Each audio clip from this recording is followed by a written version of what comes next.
what's going on, social media world? How you doing? Welcome back to Cox's Kitchen.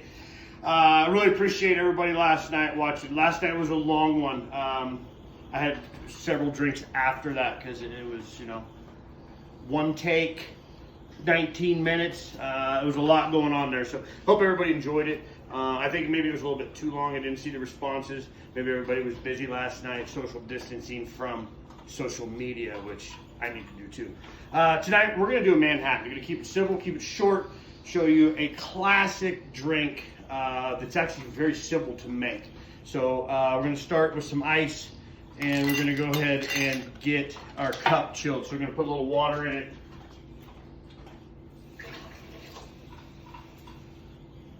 Because nobody likes a cold drink in a warm glass. We're gonna let that sit over there and chill for a little bit. So the key to a Manhattan is good ingredients. So I'm gonna use a bourbon whiskey from the Depot in Reno. This is one of my favorites. When we actually came back for Christmas on the way into town from Denver, I stopped and bought 4 bottles because you can only get it at the distillery. So please stop by here. It's amazing. So we got that, and then sweet vermouth. And I'm not gonna show the name here because it's not the normal vermouth that I use. The quality vermouth is Antica. That's the vermouth you want to use. Little bitters, and then cherry. So I was giving somebody a hard time the other day that made a Manhattan, was talking about making it because they had a maraschino cherry in it. A maraschino will work. Luxardo is the actual traditional cherry that you should use, or you can use a brandied cherry. So that's what we got. So let me get our good old faithful measuring cup here. Measure. Melissa makes fun of me all the time. I say measure instead of measure, I guess. Potato.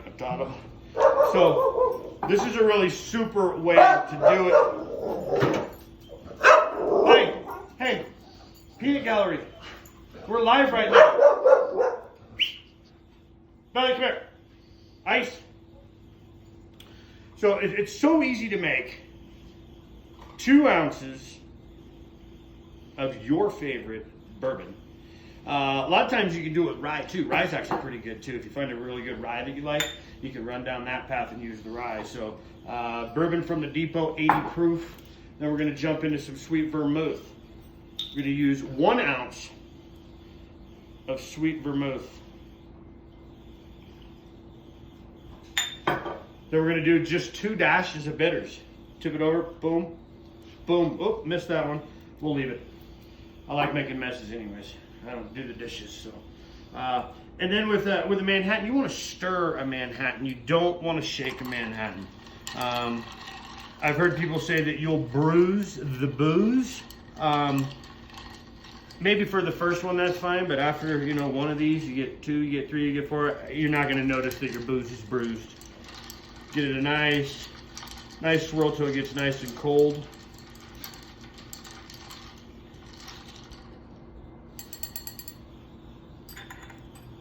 Let's go ahead and dump our ice out. Now, this will be interesting because I don't have a strainer that goes on this glass, so we'll see if I can not drop any ice cubes in there.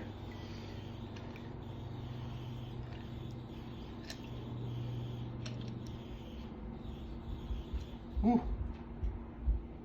Score, baby. Score. So, got that. We'll get a maraschino cherry and drop it in there because, honestly, I couldn't find any of the other ones. Evidently, everybody's making Manhattans in this social distancing COVID-19 debauchery thing that we're stuck in right now. So that's the easy way. 2 ounces of your favorite bourbon. 1 ounce of sweet vermouth. Antique is the one you want. It's about a $45 to $50 bottle, but let me tell you, it makes a big difference in the taste. And then bitters, just a plain bitters, not a fruited bitters or anything like that. I mean, you can get an orange or whatever flavor you want because you can use it in other cocktails. But here we go. Cheers. Traditional Manhattan.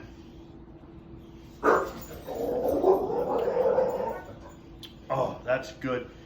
That is really good. So you all have a great night. Stay healthy. Love your kids. Teach them something new other than schoolwork. Teach them how to balance a checkbook. Love y'all. Bye.